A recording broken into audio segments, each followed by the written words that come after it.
Hello សួស្តីអ្នកទាំងអស់គ្នាស្វាគមន៍មកកាន់ Channel សម្រាប់រឿង BR របស់មីនចាថ្ងៃនេះដែរមាននឹងធ្វើការសម្រាប់រឿងទាសកលរបស់អ្នកប្រូតូកល EP 8បន្តអូខេកុំឲ្យខាត់ពេលវេលាយូរលោកទៅធ្វើការស្ដាប់មីនសម្រាប់រឿងទាំងអស់គ្នាចាវគ្គនេះតពីវគ្គមុនដែលវណ្ណហៃរបស់យើងបានធ្វើការសរសើរទៅលើគំនូររបស់អាប៉ែគូឡានវាមើលទៅមានភាពរ៉ូម៉ាន់ទិកនៅក្នុងនឹងខ្ញុំក៏ជាអ្នកគូគំនូរម្នាក់ដែរគំនូរនេះទាមទារឲ្យមានការផ្ដោតលើនិងមានសមាធិបន្តិចអូប៉ុន្មានហើយក៏ធ្លាប់មានអ្នកគូគំនូរសខ្មៅនេះដែរគាត់មានឈ្មោះថា Ambition គាត់ក៏ជាមនុស្សខ្វាក់ពណ៌ដែរមើលឃើញតែពណ៌សខ្មៅប៉ុន្តែគាត់មិនបានធ្វើការបញ្ឈប់នៅការបង្កើតអ្វីដែលថ្មីនោះដែរហើយក៏ជាអ្នកចាប់ផ្ដើមសិល្បៈសាយបោកផងដែរបងប្រុសជីដូនមួយបើលោកចាប់អារម្មណ៍លោកអាចរៀនព្រៀងទឹកថ្នាំគំនូររបស់លោកមានការច្នៃប្រឌិតផងដែរវាអាចធ្វើឲ្យលោកអាចខ្លាចទៅជាវិចិត្រករដ៏អស្ចារ្យម្នាក់មើលទៅលើការផ្ដោតអារម្មណ៍របស់លោកទៅខ្ញុំជឿថាលោកនឹងអាចខ្លាចជាវិចិត្រករដ៏អស្ចារ្យជាមិនខានគូឡានឡើងឈោផ្លឹកស្ដាប់នៅការសរសើរលើកទី1របស់វណ្ណហៃមកលើខ្លួនដែលជាមនុស្សខ្វាក់ពណ៌ពេលខ្លះមនុស្សយើងគ្រាន់តែត្រូវការកម្លាំងចិត្តក្នុងការធ្វើអ្វីមួយតែប៉ុណ្ណោះវណ្ណហៃរបស់យើងក៏បានបកដៃហៅគូឡានដែលកំពុងតែឈោផ្លូវបងប្រុសជីដូនមួយគ្មានអ្នកណានិយាយជាមួយខ្ញុំបែបនឹងនោះទេពីមុនមកតែគិតថាខ្ញុំអាចខ្លាចជាវិចិត្រករនោះការពិតខ្ញុំមកដើម្បីនិយាយរឿងពីរជាមួយនឹងលោកតើលោកអាចដោះលែងជាងណាឲ្យមានសេរីភាពបានអត់បានតែវាត្រូវមានលក្ខខណ្ឌអ្វីទៅតតែឯងមកជំនួសកន្លែងរបស់គេវិញអូខេអត់ហ៊ានអត់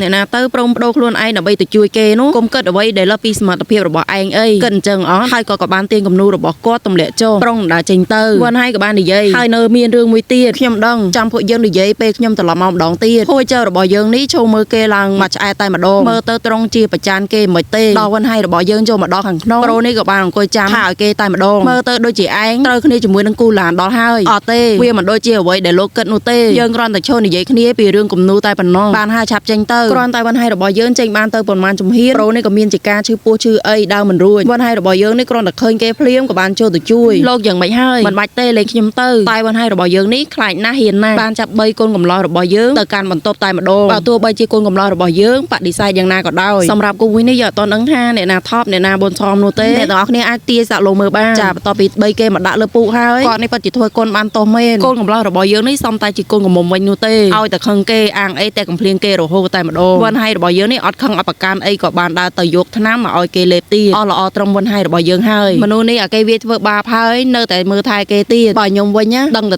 2 3កំភ្លៀងហើយចាំជួយតាមក្រោយមិនក៏ឯងដឹងថាខ្ញុំត្រូវលេបថ្នាំអីអាចបានប្រាប់ខ្ញុំពីបញ្ហាកាពះរបស់លោកចុះមិននឹងខ្ញុំនឹងអាចទុកចិត្តថាថ្នាំមួយនេះវាអត់មានជាតិពុលនោះវណ្ណហៃរបស់យើងអត់ទុកយូរនោះទេក៏បានផឹកទឹកនោះបន្តិចដើម្បីបញ្ជាក់ថាខ្លួនអត់បានដាក់ថ្នាំពុលអ្វីទាំងអស់នៅក្នុងនឹងគួយចូលឃើញអញ្ចឹងហើយក៏បានទិញថ្នាំយកមកលេបឯងមើលទៅដូចជាខ្វល់ខ្វាយជាមួយនឹងខ្ញុំណាមកពីលោកជាបងប្រុសរបស់ខ្ញុំនឹងហើយតើបានជាខ្ញុំខ្វាយខ្វល់នោះបន្ទាប់ពីខ្ញុំបានធ្វើបាបឯងគួរតែស្អប់ខ្ញុំគួយចូលនិយាយព្រមទាំងខ្មាស់អៀងខ្លួនឯងវណ្ណហៃក៏បាននិយាយថាគួយចូលគឺជាគ្រួសារតែម្នាក់ដែលខ្លួននៅសល់គាត់ចង់ស្អប់ហួយចូលនោះទេនិយាយស្មោះត្រង់ទៅខ្ញុំក៏មិនគិតថាខ្ញុំត្រូវដូចគ្នាដែរវណ្ណហៃក៏បានដើរចេញទាំងសរុបសងាប់ហួយចូលរបស់យើងក៏បានហៅវណ្ណហៃឲ្យឈប់សិនលើក្រោយឯងអាចហៅខ្ញុំថាបងប្រុសបានវណ្ណហៃបានហៅបងប្រុសជាមួយនឹងទឹកមុខដ៏សប្បាយរីករាយទៅសម្រាប់ទៅបានហើយបានតើខ្ញុំកើតអីនឹងបំភ្លេចវាទៅការស្អប់នរណាម្នាក់គឺវាហត់នឿយខ្លាំងណាស់ឈុតបន្ទាប់យើងក៏បានឃើញថាវណ្ណហៃរបស់យើងបានរត់ទៅអោបជើងណានយ៉ាងសប្បាយចិត្តប្រាប់ថាហួយចូលព្រមទទួលស្គាល់គាត់ធ្វើជាបងប្រុសហើយអបអសាទរលោកផងនៅទីបំផុតលោកក៏មានបងប្រុសហើយពេលនោះវណ្ណហៃរបស់យើងក៏បានសួរទៅជាងណាកើតអីនឹងទឹកមុខស្រពោនម្លេះពេលនោះនាយក៏បានតបថាអត់មានអីនោះទេគ្រាន់តែនាយនឹកឪពុករបស់នាយតែប៉ុណ្ណោះមិនដឹងថាគាត់សុខទុក្ខយ៉ាងណានោះទេឥឡូវនេះលោកដឹងអត់លោកក៏ត្រូវរស់នៅដើម្បីខ្លួនឯងផងដែរកុំព្រោះតែគាត់ខ្លាំងពេកបើមិនមែនមកពីគាត់នោះទេលោកក៏មិនបានមកកន្លែងបែបនេះនោះដែរមនុស្សដូចជាខ្ញុ